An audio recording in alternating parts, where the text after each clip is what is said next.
This is part 2 of our eclipse series. In this video, we will take a look into the parts of an eclipse, when the next eclipse will be after this one, and the potential hazards of traveling to the path of totality. Our reporter Hunter will be interviewing advanced astronomy student Ella. Hunter, what questions have you got today?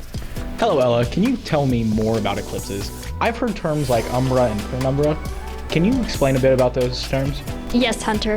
While the moon crosses our view of the sun, it throws shadows across the earth. The umbra is the darkest shadow. This is considered to be the path of totality. The second shadow is called the penumbra. Anyone in the path of the penumbra will see partial eclipse, but not total eclipse.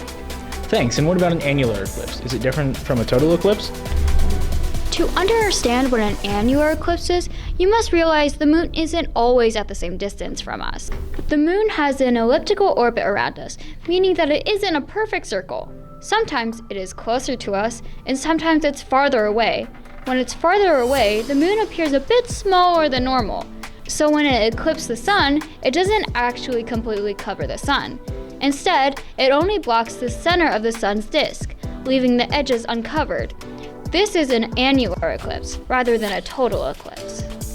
Annular eclipses seem nice and all, but the total eclipse sounds even better. When is the next total solar eclipse in the United States after this one?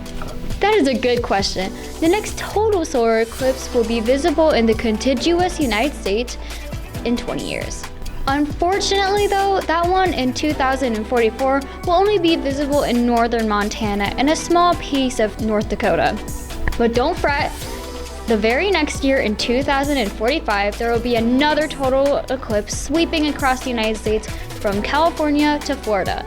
Indiana unfortunately won't see another total solar eclipse until the year 2099.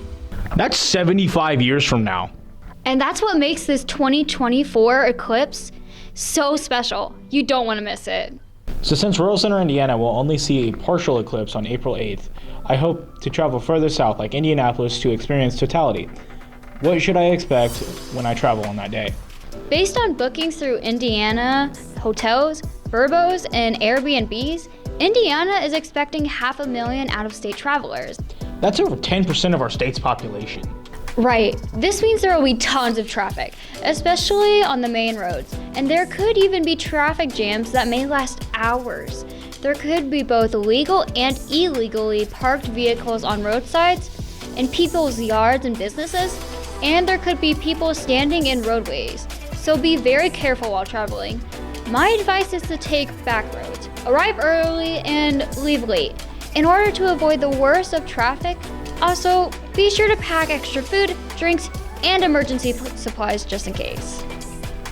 That's it for part 2 of our eclipse series. Email our AV club if you have any questions or leave comments below. We hope you enjoyed watching.